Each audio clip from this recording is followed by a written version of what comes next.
سورة الإسراء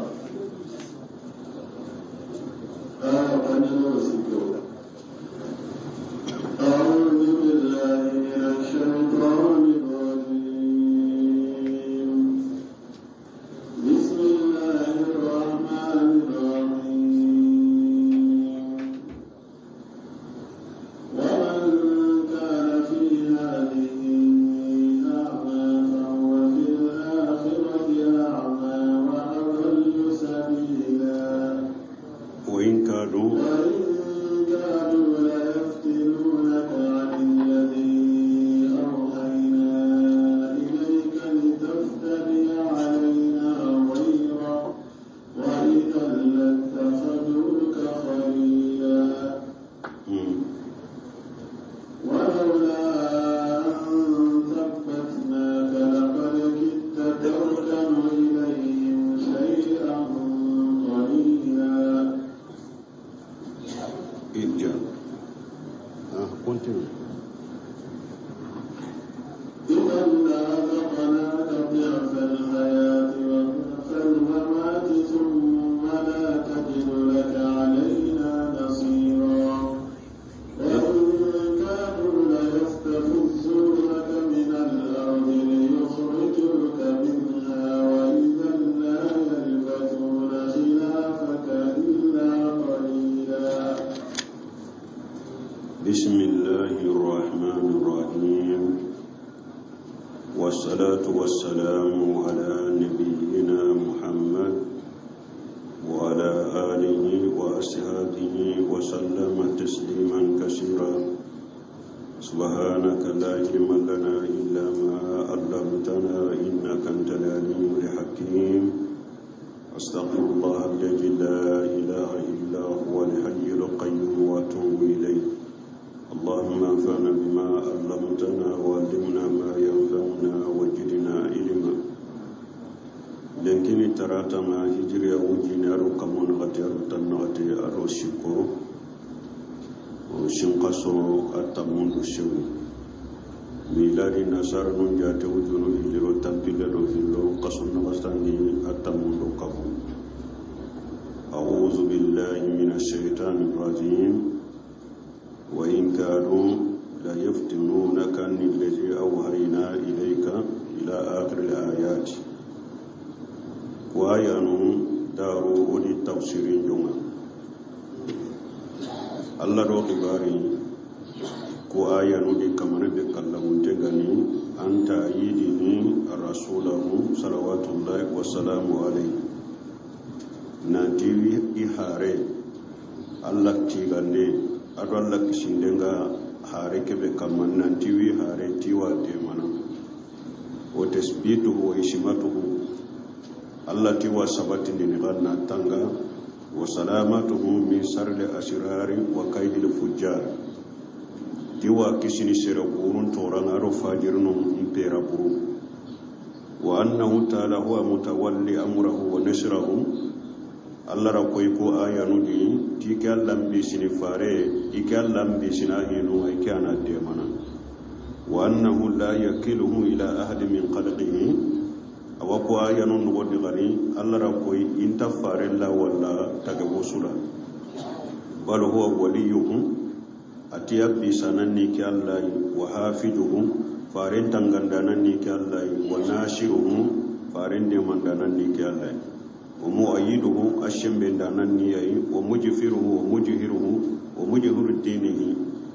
إن آيات من يقول كما يوادينا بانغاليني على من آداه يوادينا بانغاليني سرو كما سرو بنغرا غني وخالفه أرسل بنغرا صوغي ونواه أرسل بنغرا غني برنغني أتاي يوادي من كنت كما ندينا متو كنت كما في مشارق الأرض ومغاربها منينكم بكندا قنقنا جوري صلى الله عليه وسلم تسليما كثيرا إلى يوم الدين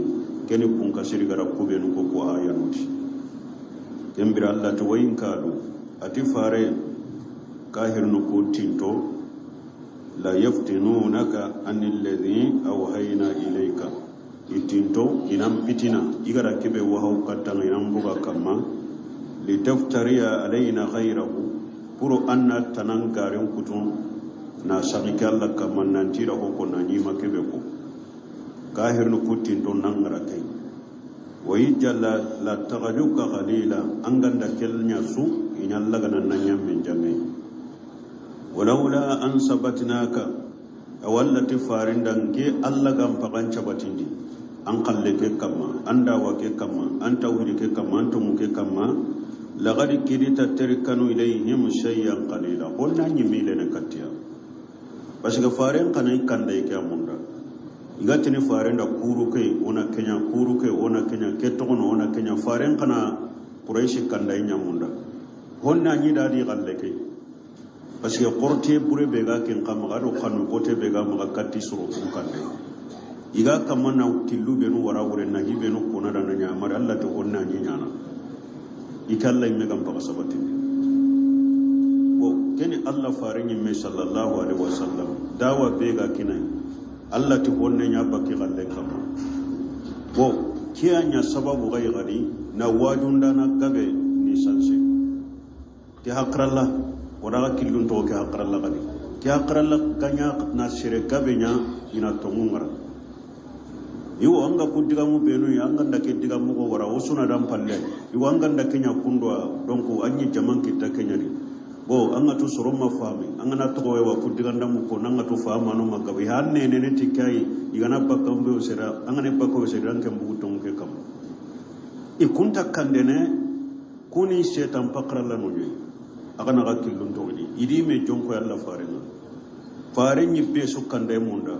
awa kanu no quraish sunya mu'minina iganyi kundi ganda umbe kono ke wara maga ke ko kenya kunda onge mokeri on maga meso ke keni Allah to honne nyamba kan kallen kam nke Allah gam pagan cabatindi wonne inyamba kan kallen kam wala wono killu to ko mo woni shaytani hadamaren shaytani jinnan shaytani iro killen gabe nyani katta hadamaren menga anga titto munya ina mutuwa hilo ina baga ina lakatu ina hintunya gana kontanga kendi inari danga ti kanu en kullenga brahma pinna lingi kira ko me usehanda bu ma to ko konno brahma kunta munda serena ho kanda on tallaka to munda am gon to am pakren to anyi men danna ke wara kiani anke mpa simana nugudun kullu ko nyeni anke mpa simana a ke gati kebe kuna kandai nyamunda nan daga di galle ke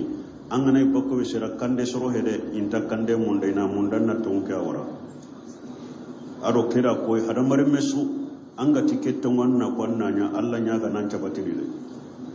magandu to anyi me magare sere suranti du safadini na hankan kini duwa de mai muro Allah nan cabatini de farin yimme ha Allah tike gam paka sabatini to honne anyi mi de nakatya sere nga hatta kina na sabate muro Allah kenya farin yimme gatin Allahumma ya muqallibul qulub sabbit qalbana dinika awatin kama sondo munyi lanko pandana anin condo men cabatindi andinan kama arna sabate nyora ijja Muhammadu kembira an kaga mile katiya nan kahiya yi galle kedi la jakhina ka diafal hayati wa diafal mamati ngalla kanyante mundini bire nyangan katanya dugule na kinanga kallem palle yangan katanya dugule na kinanga mana dunai yangan katanya koto nan kam maduna la jaba nyokoto nan kam lawara angan kaya gare kedi wa hada mare me angana ka husuruma la da burundo bidiyar ndo hilla kapendi maninya na Allah igara hillo ko re ikun Allah kana nanyam men jangi andi kunnaga ijalla tagaju qalila soron pakra Allah do kebe gallinga soronda kebe gallinga qabilanda kebe gallinga kahonda aro Allah gallen peti bane aro farin gallen peti bane angana ka he wanyana men jangi ken andi kunnaga mi ando Allah nagaka ya fali hayatu ya fali mamati andi kunnaga chiro mi ando Allah nagaka ni wa bonno ando haramare mun naga shiro tinna atoge khanne nan toge halle andi kunna limode ne ando Allah ga gaja ikun Allah gana men jange mene me Allah tike ga wante mundini bire ngai gana Allah jabana ina Allah jaban dugule ne na kinanga wadafal mamati kallen kan palle ga yangan kata na dugule na kinanga andi kullu mo gandin kiyame yala kome ando kabila ndo hadamare mun nangare me kunnan gutamure ando Allah nyimme anna kamut ando soro kun ngare me de ikunnan koni immagan dema imbugan mure igan kunno golle berina kara ando Allah ntugo kenyam basu kara ke famude summa la tajidu laka alaina nasira nge Allah ganan yangan kata duna na yangan kata dubulanda duna na dubulanda kallem palle antaka de mandana kita hobe gande manana mbun Allah wa antaka ken kita siresu ando soronga limo mo ke kalle maranga la garai mehetu watte ke be me hanka makalle ke watte ando siresu takappadi yonkin bakke ke ando siresu takappadi igana londan kaburu ken no gondi ando siresu tatrindini no mantano habentano negentano kismentano qabilantano jamane seretanantano ambani antirndi ko kebe gan kam makaburu kirando sere sunta kappa di sankalla gara arna qara shirinkino wayin kadu allati farenda tikahirnu kuttinto makka kahirnu kuttinto lestafijunaka min al-ardi puru nan godondi ga nan bugandi munyakari hammu bi ghiraji rasulullah sallallahu alaihi wasallam min baina ajrihim makka kafirnu hammi tatina faren bugandi ina ga yimya fatawa'adahum lahu bi hajil aya igara kenganni ado ke hakra lawto wati be Allah gadi baga bagati ke Allah di kongode awo igama gongo mu wada nyiya akon na kuburen cabura faren kon na kuburen cabura ngani daga men ariya to igan kawa kebe nyana hoto corona gata ibuli sada dunya krishay go nan kahiya men arira kai ay ate qoran ke ngahitu na gata aga na ke gata gana daga kure mutaga kanne mo kanna Allah sukari yare an kin dan ke ta qarallai kada ke wara ay ti to munya ni de o wana ke gata sasa wa daga na aga na daga do dunya ro kure la warani katto hoti corona ayetu corona shiti ona ayetu kompen ona lakente gai ibuli sate waranki ngahi gala anke make diga meke ngana garno soro nyonkendi mobe angana shita kubenu ga munda irantarni kataya itanda tomuko ke gai abu jahal atinke ay hakralla kunu konno kem pakralla kenke ay giriranta ken ngade ngegara kebe ngari Quraishi corona yagam bankoto sagara na kahan kiniya kahallimun kiniya kubenu ga kahantu indaga ta Muhammadu rakkani hajiri abugunte tiara salliranga isuna menya ina karita bane igana kari faren kompolo lagadun ko bani hashimi ikulla Quraishi suga jannato kura faren kari ina dia nyamundu no ita ikulla Quraishi suga jannato Quraish qabila suna yang bangkote buanita inkahi ona kari anya Quraish su kari denga bani hashim ranta Quraish su kajana ina dia nyamundu nota kamenyo gomeni man ona kauma mena kin wala gahiya setan entandan kane hakralla atikane hakralla aw makkam kom inkahi kya kama ina kenganni awutu me Allah ti farinda hinga kinyake tegere ay nan kari buguwan nan non tawi maga faren bugu ke adinan daga Madina Allah haydo kenya yere ati tinto nan bugandi itinto nan godondi nan gidindi nan godondi liyakhrujuka minha puri nan bugandi Makka wayijja kembire Quraishi gana kahi kota sunnan kata nan bugandi Makka la yalibasuna khilafaka illa qalila inta ho nyana ampalle Makka ucinne ga nga su halaki ina nyake ihammiti keyo nan godondi nan kata nan bugandi Makka kigaranya kota su intatta huno ampalle Makka wakati bucinne ga nga su halaki aganya kunduye iganya sababu wa farenga bugu Makka gara hijra nya gara Madina hijri ancina hanan nyimani Badri gajangen ganya isere goren cukaran akota Makka kasuma to sunay ngamarani kasuma to Makka kota ngamawu sere goren duro sere nyana man duro Allah rasul gwani nan daga sukini farindo mu'minun nga ujinere sereme aga daga mo sirunda aga gajonyo ku kamoshi kido sorota miro shiko idi sukarino sere Allah nan la danke dina mani adal li waliyan faqad ajantuhu bil harbi kenya na hadisul qudusiyya ni Allah tinka Allah ko musire sire sugara goni anda kenta mai koy inka Allah dan tu indi tandin ka Allah ina gadane arana nyode yalla Allah gano dema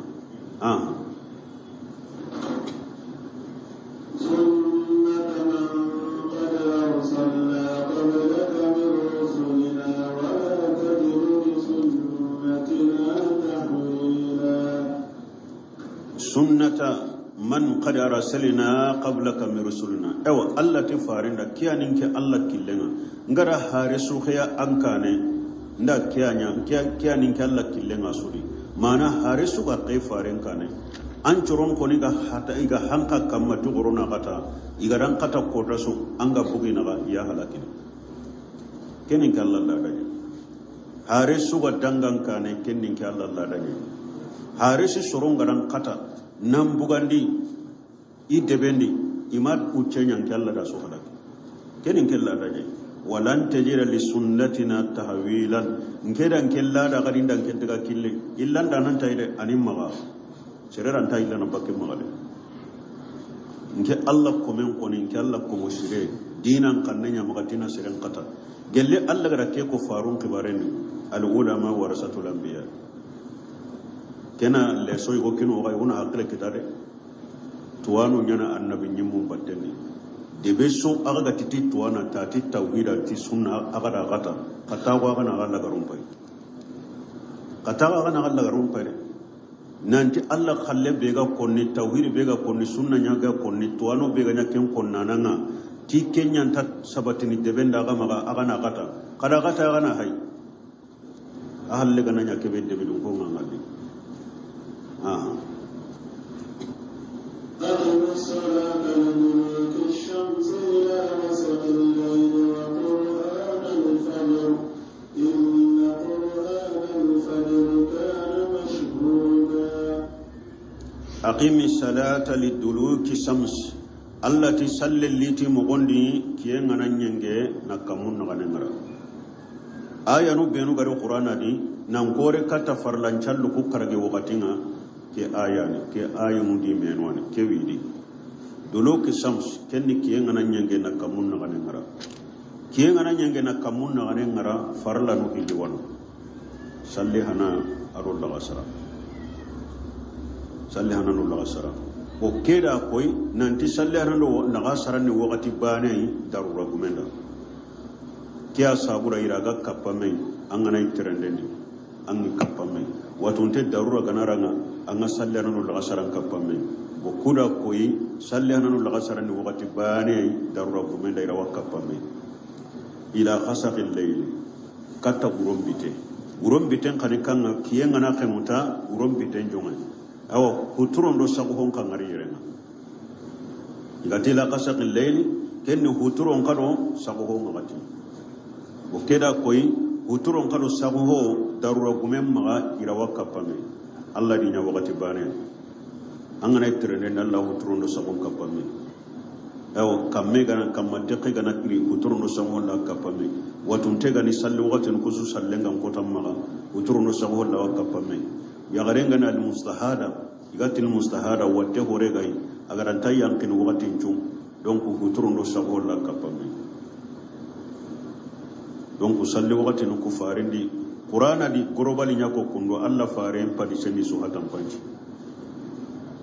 ati salli hananda wutu kiye ngana kamun na kanengara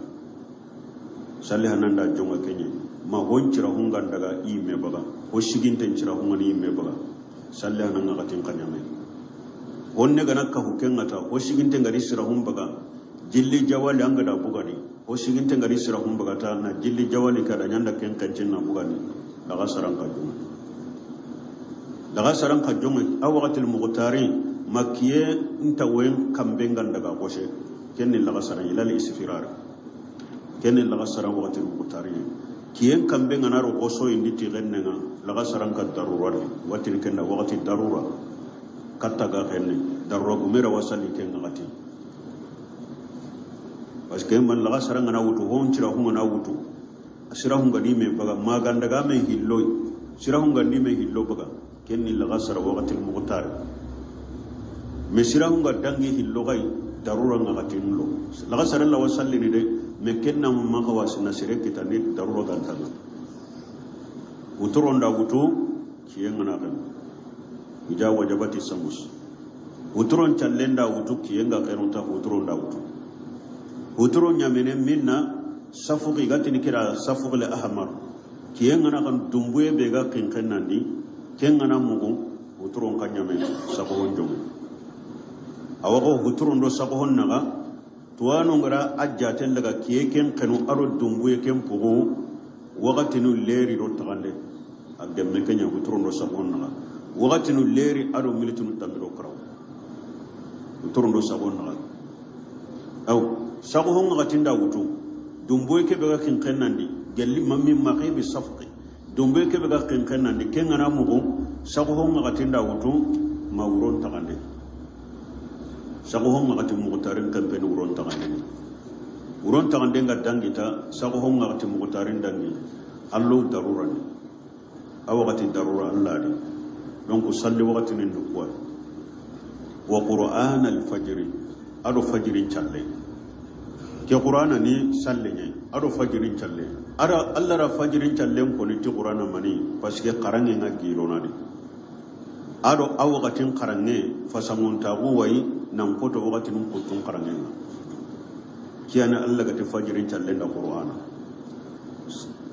karange ngagilo na kendi nan foto farlan challun kutunga ado akenga gatin karange fasamunta gungada paske maliki yanu ngamenyi neno ko bunka sirga hadise litim ko inna qur'anal fajr allati fajr ke salli wagati kana mashuda kenga gatin maliki yanu ngashedina fajirin callu wati malikan mashedi ni fajiri ke sallena wala fajirin kada wutu gelli fajiri tongunte ke gana bogondi kenya ni fajirina are abi hurata hadisen ni farenti fadilu salati al-jam'i ala salati al-wahid 25 daraja jaman challe hilo farenti serannan daga salli jamandi am pasudina am banen salli titampille aro kargo daraja وتجمع الملائكة الليل وملائكة النهار في صلاة الفجر فارنت أروم ملكيانو أرو كيم ملكيانو إكابامي نميني فجر چلو واتينا كينيان الله قتنا قرآن الفجر كان مسؤولا مانا ملكيانو بينو إيغا ويدو سرم باتي أرو ملكيانو بينو غني كيرادو سرم باتي إنا ميني فجر نغاتينا إيغا نميني بيركبه ogana sallen jonga kubenu ga wido ikunga daga na kubenu ga kirado ikunga toko munyen ina menyi ni fajiri ngati hadisi kere bukhari do muslim mundi mugotana di abi hurata maga ti allah farinti yata'aqabuna fikum malaikatu bil layli wa malaikatu bin nahari tim malikanu ngamme harabuna gadi urom malikanu aro kiyam malikanu wamme harabuna gadi ويستمعون في صلاة الصبح وفي صلاة العصر مينا ميني نان كهينا ميني أغاي سغوبان چالي أرو الله سران چالي سغوبان چالي كوبينوغا ويدو أرو كوبينوغا كرادو يسوا ميني ني وكوبينوغا ويكونا شتو كوبينوغا كراكونا تغمين لغا سران چالين قاقدي كو يسوا ميني ني لغا سران چالين قاقدي كوبينوغا ويني دوي ويانقنا كوبينوغا كرادو يوانو iwa menyini laga sarancha lenkai donc kubenu ga ewa kirado batte kunna setu kubenu ga wini do batte kunna to munyen salat fa ya arujul ladhina batu fikum igana menyi laga ewa suguban challe kubenu ga wida gai kunna segene fa yashaluhum rabbuhum wa huwa alam bihim ikama allah witirni allah na gitu kayfa tarakitum ibadi kubenu ga wido gana yawa fajirin cikindi kubenu gana wido gana shige kamunda Allah witrina agarin komon to kamgo fa yaquluna watini atainahum wa hum yusalluna daru laga saroga riniya wodi ni salliniya wa tarakinahum wa hum yusalluna sasa gadi oga segene wodi to salli ko kyanda fasamunta wonki ni fajiringa Allah gatina qur'ana al fajr kana masuda arul laga saran challe ayani salatul wusta laga saran challe nyani kiyanda ku fasamunta ko kini faranti man sallal baridaini دخل الجنة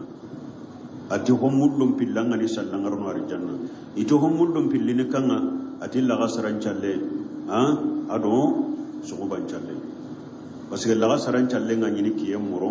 سقوبان شالي قوانيني سقوبان مرو يني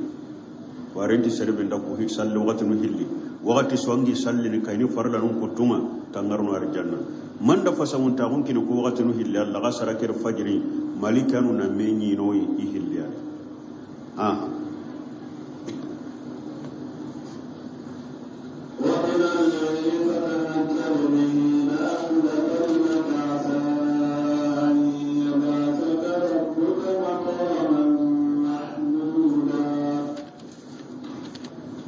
ومن الليل ورون قري ورون يغوخا فتهجد به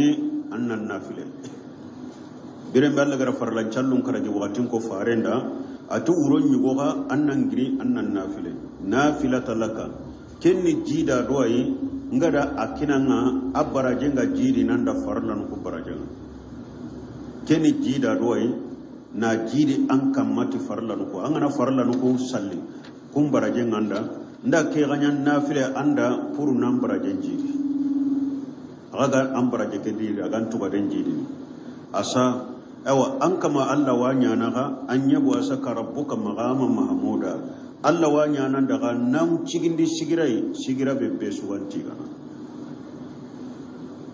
tuwanu nyugonu ti tinna hilan challe tano kutun kamma baraji muriye tiga Allah da nya farinda ngani farlai na kahake maga farla nun challenga on nafila tinna fila tallaka wurendi kenyi Allah ran nafilan challe urdun challe nyanke nda farlai na kenya kappa magero jida roi na kahanke farla ko na nyanken kamma farlai jidiye sorun kutun kamma bo hono gati ai na filan challe ngani sorun kutunga baraje mo kebe sunna nga mo kebe na hilan challe ni faren qara sunna nga kundumi na filata kewriyali na hokka hambaraje nan daraja murgita na filan challe ni na faren daraja nya wurgi wani faren ke junubun tai anga tinaganna hilanu benu nya na junubu yamfa faren ni farlanun kindi aganna filanu ku benu gasalli kunna na hokka har daraja Allah gara me okutu oga farla rube sallini oga nafilu be salli imanan niya naga shebe wo kita farla nundi ana kunti mandora lagara farenda kenko sallallahu ati kome gollu be gando Allah naga qiyaman kota iga ko hana be koroshini kennan challani salle ngana siro an farla nunga siro alhamdulillah farla nunga na bono Allah watin malikan da qadim kome pa nahilan challuga ma nahilan calluga maga inan parlan ku timmandi kembiri nan gollen cu timmandan da kundu manga kishi ya o kutum nahilan challe ni an naga shube gan kita junube gan kita ni yampanda me farenga nahilan challe be yana junubun ta kengan nahilan challe ga junubun burugunu na daraja mutwale na ho ka daraja Allah aro Allah na sigira be sugatti gana ke sigira be bai suga farin tigana hadisin gabella ni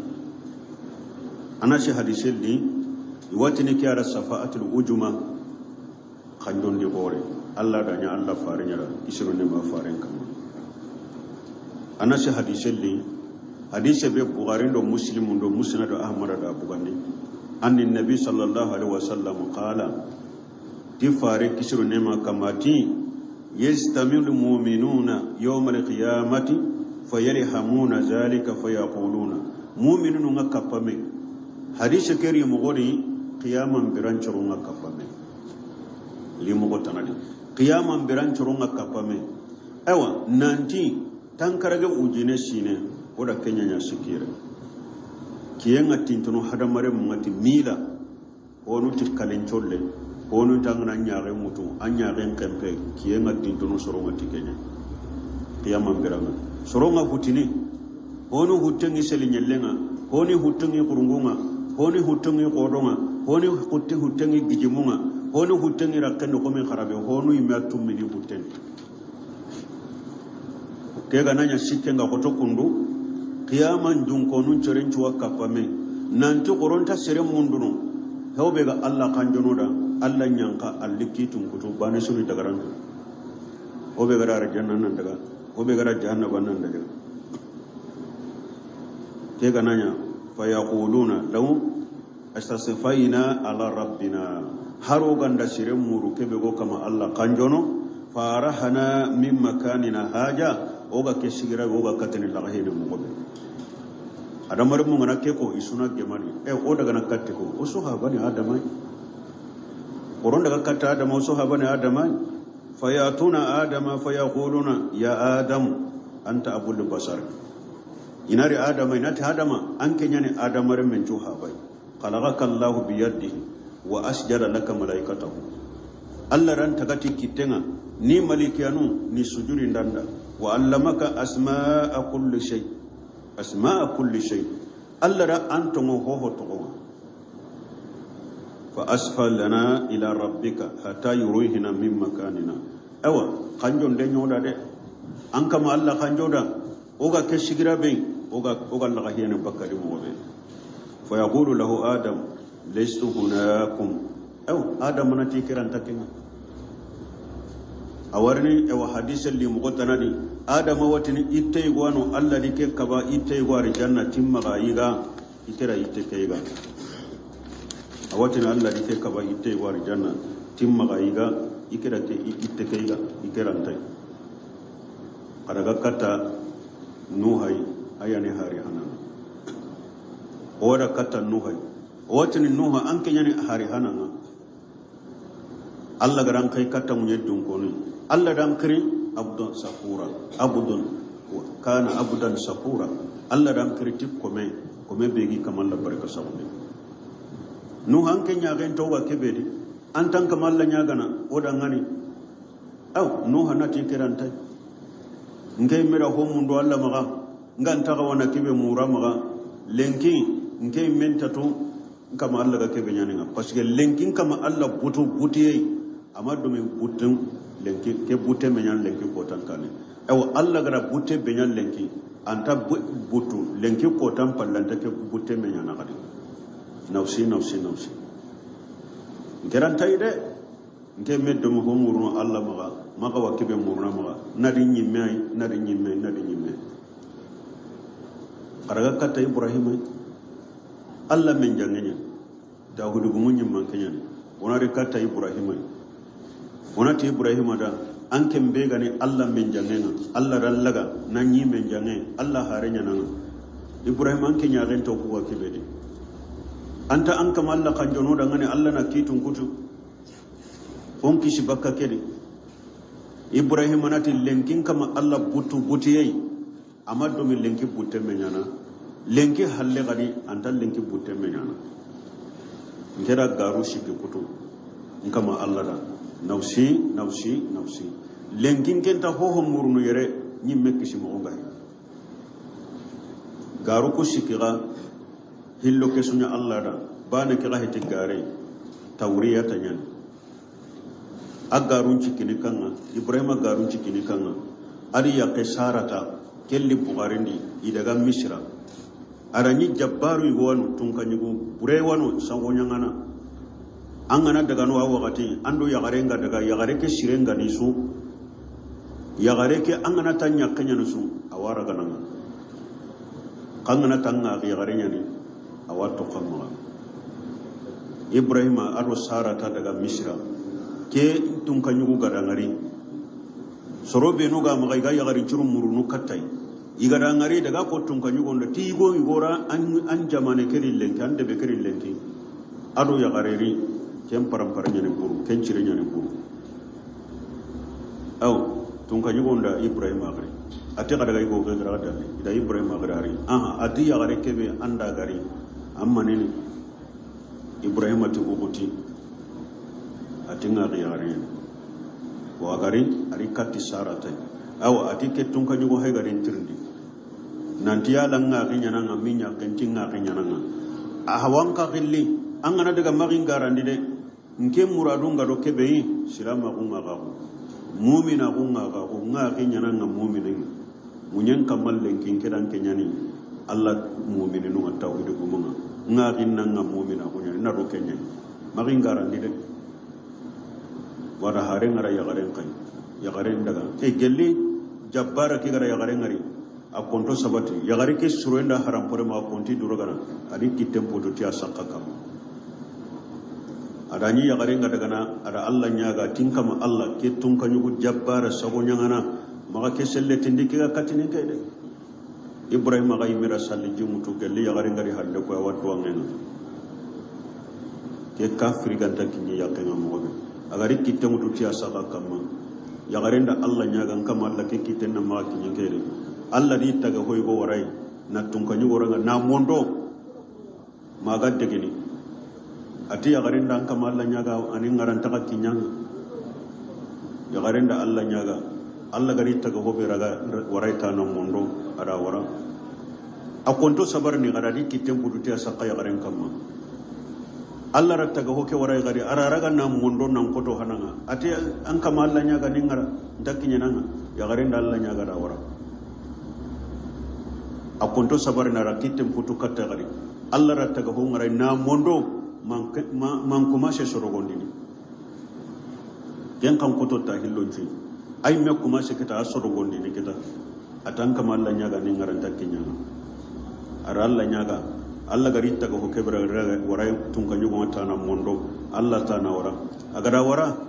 ati e wa igara di munda ata gado hadamare mari kattinge keni setane keni jinnane kete hadamare men ati gado ken daga baktumure ara hajara wutuna kinai Ismaila ma ata gado ken daga ndake kinai kena goddunya wa Ibrahim gara tida gare kebe kura agati sara tani ya ginye anado kenya na nyaka ke hiti gare akenna ro silama gonga ga bunye bo hillandin ni mani agara ibor nun koso hilla kapano asoro ko agara igara gai salliranga tindaga ai salliranga atikentara inni saqim atinke masa gari hillandi atike masa inni saqim me saqim Ibrahim na doa nchondo menga tuntenya ne aga mai kamana ke shirku benyan ke sondo menga tuntenya atike ne gari hillandi gari sikandi gadaga isalle ke na togo ada ide mutuni boru kusukara ay garib iti Ibrahim anyanda kenya wa ati bal falahu kabiruhum hajatin ke hele bori gore kya mbuto aga sugo kutunda gari kara ke he boy Ibrahim danke manan ka kya ni gatiri gari sikandi na danke ga manan ni mania adi sonon pakran tanga gunya koya kuni sollunye nke ga mikara kya ni karanawa bo Ibrahim ku garu sikide ati kena di me ki keranta kandon dinira yo ati ga daga katta Musa soronga ri katta Musa gai o Musa ka tigana anke ne Allah harenya Allah nabi nyimenyani Allah danci hallemago o tigana amma ngaro ga kebeliwa anta Allah nya ganoda on bugo kedewa Musa nati lenkin kama Allah butu butiyai amaddo mame butenya na ewa anta butte dabar no komi lenki ko tam butte gadi ngera yonki kari Allah munya marina yonki be kari lenki nafsi kena di nyimme akisim boy lanta serede farade lenki kena di nyimme akisim boy lantai kadaga katta Isa ona daga katta Isa gai ona gatti ga ono mugon konada Isa nati keranta ma kenta junubu kono awatiri nafsi keranta o danginai o rakata Muhammadu sallallahu alaihi wasallam o ganari farenga o mugon konno farenda ngane qiyaman dun kono yi mugon konno farenda farenga tini ana laha lenki nka bolle ni ke nka sigira ni ke lenki nka bolle ni nka Allah na nyana me faren khayimme ati kiranta Allah nya gana direti de iranta ko akan jono direti de ati wada gana Allah resure ina khenu nan sujudu gille Allah watti gando walli nenen kamai ga Allah tiganati kunga inta kuntu me dunari hilo la qarani Allah ga kunga li nenen kamma ina Allah tiga Allah nati Muhammadu anyi mengirni nkirin anyi mini inyaga nanku anga kebe muruna konna nyanda farenga amunduno Allah maga nanti Allah ngiri kamundi alli kitin kuti komondo menaga besuni tagarantu Allah wayan karabaka kamundi tabulu kulle Allah na Kenya kamarini tabulu kulle yawma tasaqqaqu as-samaa'u bil ghamami wa nunzila al-malaa'ikatu tanzila Allah ta kota yake wakkan mun gogono bakka tabullo kulle igoi malika nu ga grupu nyankana wa jaa rabbuka lil malaku saffan saffa an kama Allah warni malika nu masaffe kampata hanan malika nu yankana jinna do hada mare men yanci ki qiyamam biranga hilo kampata hanan malika nu yankana kunga ga kunyore na nya arabane kampata hilani malika nu yankana na nya arabane na ga kore sikandin kanya nyana arabane naga kore naga tandin kallenga yang kana karagandi tumundi nyerundi jinna do hada marame wasu naga kamane ngana nate wa jinna do hada marame ya ma asara lil jinni wal ins man sata minkum an tanfuzu min aqtari samawati fanfuzu la tanfuzuna illa bi sultan kamane gura kallahu tanga gilli kamunde arini ya Allah wa yang kana bima yaliqu bi jalalihi malika nu ngada batte subbudu quddus rabbul malaikatu waro malika nu ngado Allah batte kamane ngana re qiyamam biranga nati jinna ro hada maremme golle ngarne jongede serebe bugura gam magati kamun karai go yube bugura ga serebe magati munyen karai walla ga bakayre lenki bugude korosinde nya harbi do la tanfujuna illa bi sultani sira Allah nabaka Allah tabaka dalile gantam magono antam magono dalilan tammanuman qiyamam birabbe swasiki me akota oga kemme halaki be dunadu yere jamane kedi yere ti sheikhu fulana shere gore fulana ma baw sheikhu yala kuntana kota agara sheikhu kibari mu hadisu kuli adaga hadisu ku daga killencu mundu hadisu safa kadaga daga killencu atturgunda riwayancu mundu hadisan kitabu de shehu togontari maba togontari woli togontari qabilan kirise togontari kunyi lali munu nyayere kun togontari ulul ajminu annabi nyimmu benu hayga illanta aso ulul ajm karago kebe gam paso annabi nyimmencu igatinu ulul ajm kunya hayga tiranta ke palasha farenga dabarni aw kunga men nene yere ti woli ndi i jama farendi jama sheikhu fulani di jama farendi jama qiyama sheikhu fulana tawatini kharalle manchu ran kharalle manchu qari yere mbay doro ti kun karama go kitten lagana ni kitelo faren kitten konati kun karama go kittel lagana ni rondar jannati aga karama no to ko ni yere aw kamane ngana katta kitu njona awatini aina aljabbaruna aina almutakabbiruna aina muluku dunya Allah wake kono liman muluku al-yawm Allah watini sago nyanganu kube ganyi dunadi na minna dundaru benu ganyi dunadi na minna duna marandano kuro duna tunkanyu kuna minna lenki marandeni ko galle liman muluku al-yawm kamar gura kallamun tanga ke kono nan chagan aina almutakabbiruna aina aljabbaruna aina muluku dunya liman almuluku al-yawm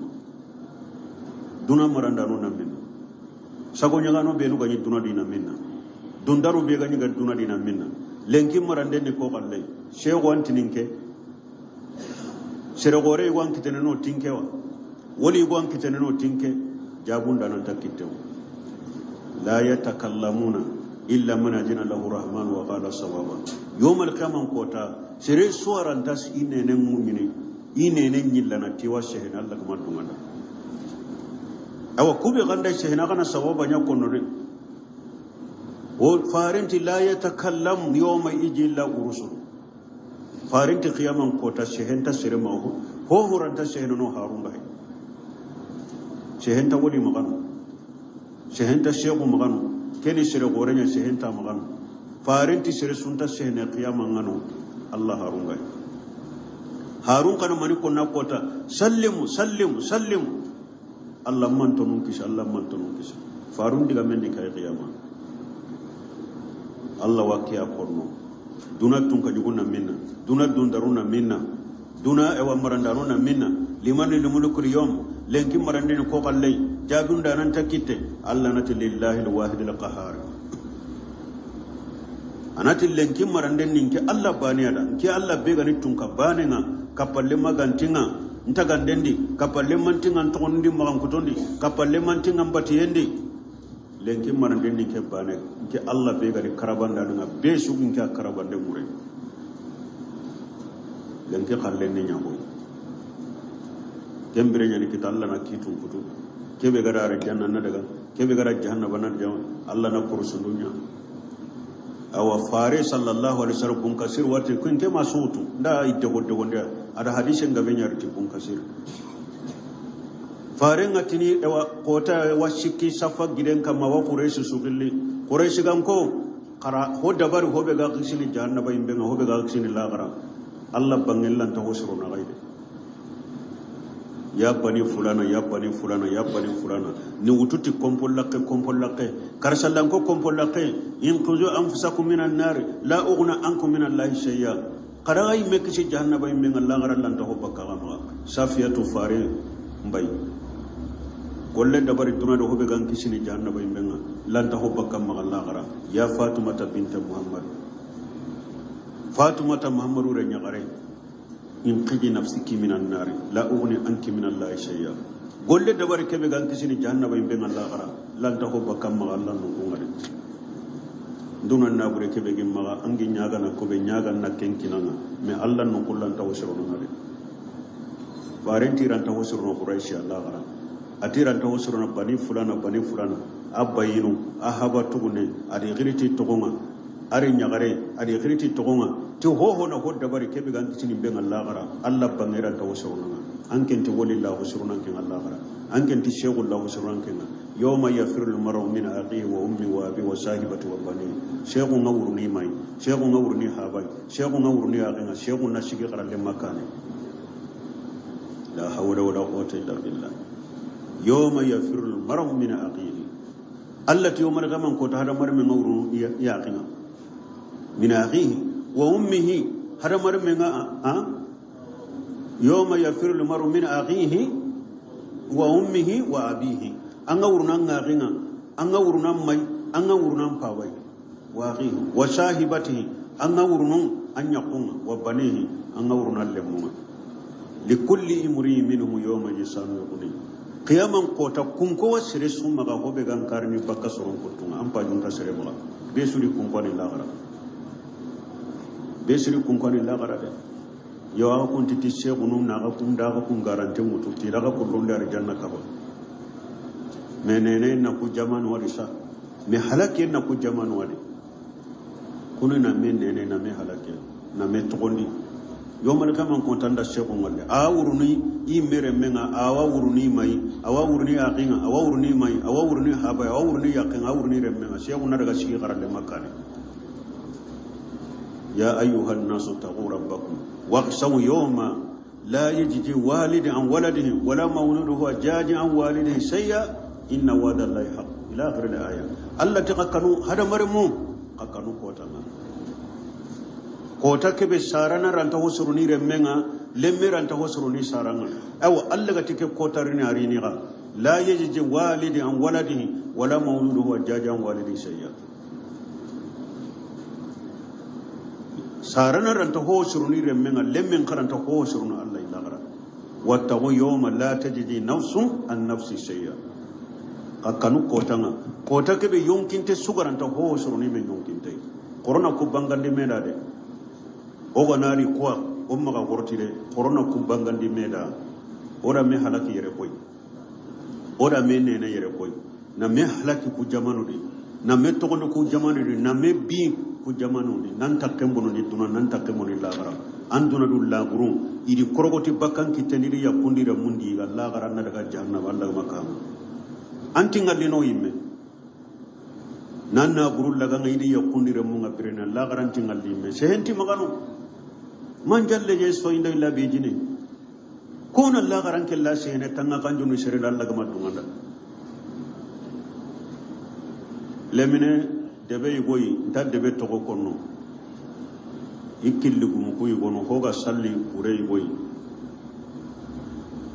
igari jikirunda bukuro honya ho salli ure oy hoti tagadan ke ure ta war janna tikara saga duwara kara saga sallai ta daga ar janna ka ba ta war janna lemine wano atike ma garade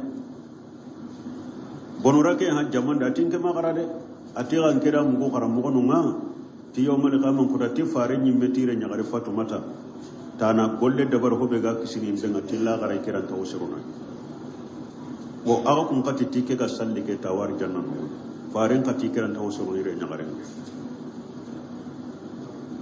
iti tiya kartata tiya leminen katta ya documente ga maga katu bilode ada digame nyako modi nunga yere agara kebe ko agadi hay agantadi kebe ganyana nanya karamo bi aganya karamo be me jonda ayanda masalinda re aw documente modi nunda mamda tanya kamo aw itile min ngara kebe ko to munya ni fare da ke ko defo to munya ni ya ti to munya gane aga kun kanta kudi me no kono ito qur'ana kono kalle min ngara kebe ko to munya ni de ya ga habenti habel daga ra katana ahaba akanu hike wure alagari lemin katana ewa documenti ya gano koni kitten tarno lemin ngale serebe woni gara kittero lemin nganda tammi andi kana aganya gantadi lenki ike akunkoni kagara kebe ko modi nunga tawano kitten tarno ide ahaba te katantanga to kanyime mandangara ko konde ora kummi halaki ana degundo wende modi no ko benu gano iga wajunde ndo hoynuma igarantira kemba ka kebe wure ube ganta kebe to anke ngana daga na ko inati nanga jaga to ko aketo anga tum anda ko manna ga ganti ko nono nti hora tenen ta kan bugi debe ndi keme agara gi debe ngara ka gondara de gumen ngari e wattenen ngari intara gollere kata de gumen ati de gumen atanke ngakka manna kebe nya debe keni tenen nga ganta golle nanda fahamu wa ati manna ati ke manya de kyan gollum bondi ni melaga illa kape ati ni ke gollum bondi ati kiran gollum bondi ni me bo ati yo juman ko taw be suga na meñi alla wake ko no jamandi no ati de wuma ngani nyamari ngako igaraga jumanga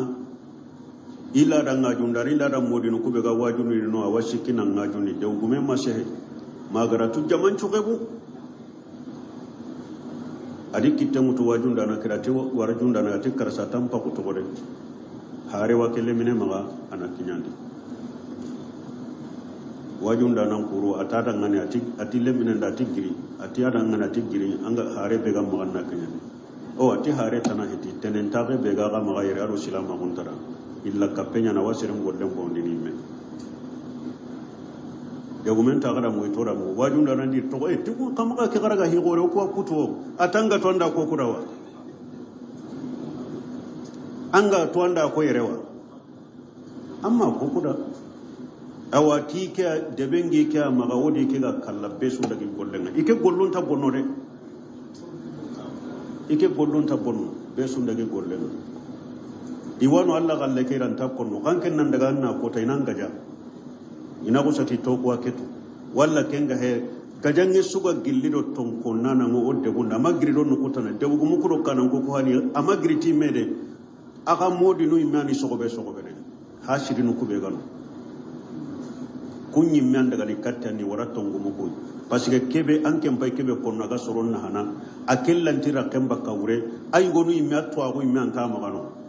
aga nan pasida ko a kenyi me an daga na debu mun ngaranga ikunyi me an daga na debu dun ko ngaranga kesu torango burusi ferino intatu pok intatu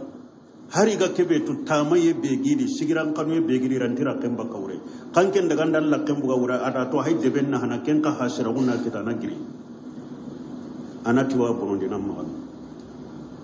ina kundu wano an jahilimma imman binne nari ana honkoni karambale ana honkoni anken ewa to wananati yawa wano menke konta kono anna manino kene anken po mundrina anduna mundina ambirande murina anken tagallampino arno kisarano tanga ewa kelle mine domi keme nyana ewa kemme halakero kemme to ewa yanga katande bega jamane ke no gondire garunya no ko ade fare digamenga kebe magano kengane Allah fare qorusunta tokkini ke harisu safa aka ha no konyare aga linga serebe rangana yang kadaga bunka seru dungeranta sukono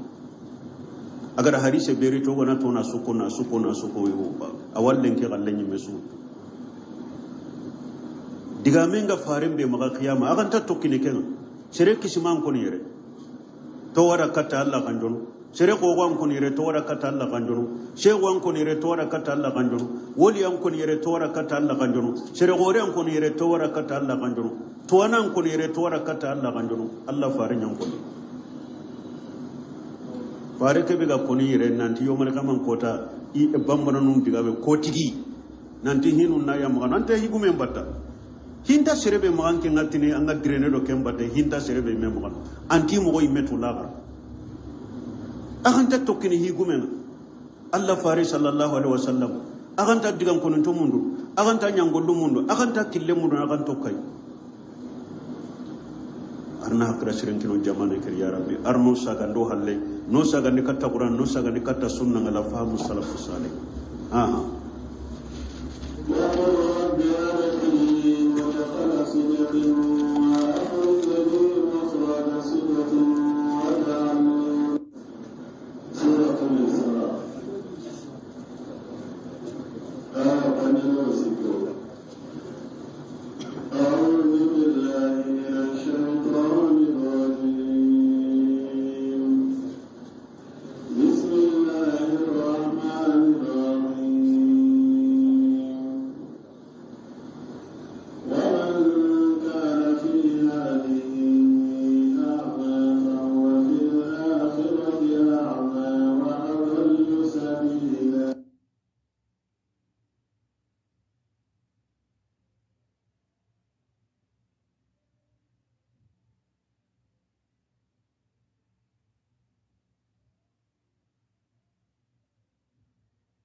ولولا أن ثبتناك لقد كدت تركن إليهم شيئا قليلا.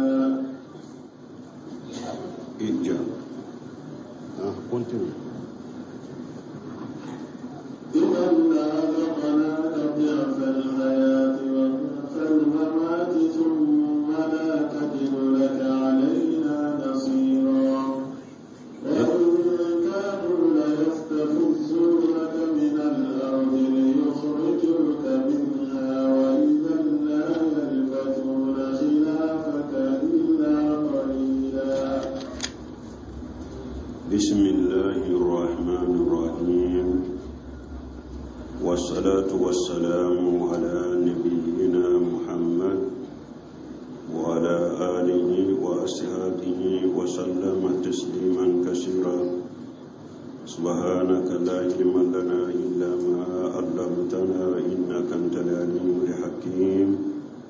أستغفر الله الذي لا إله إلا هو الحي القيوم وأتوب إليه. اللهم انفعنا بما علمتنا وعلمنا ما ينفعنا وزدنا علما. لكن تراتا ما هجري وجينا ركمون غدير تنغتي أروشكو وشنقصو أتمون الشو ميلادي نصر نجات وجنو هجرو تنبيل هجرو قصن غستاني أتمون قبو. أعوذ بالله من الشيطان الرجيم. وإن كانوا ليفتنونك عن الذي أوحينا إليك إلى آخر الآيات. وآيانهم داروا أولي التفسير جمع الله دو قباري كو آيانو دي كمان بكاللهم تغني أنت أيده رسوله صلوات الله والسلام عليه ناتيوي إحاري الله تيغني adalla kishindenga hare kebe kaman nantiwi hare tiwa temana wa tasbituhu wa ishmatuhu Allah tiwa sabati ni ganna tanga wa salamatuhu min sarli asirari wa kaidil fujjar idiwa kisini sera burun toran aro fajirno impera buru wa annahu ta'ala huwa mutawalli amrahu wa nashrahu Allah ra koy ko ayanu di tike Allah bi sini fare ike Allah bi sina hinu ay kana de mana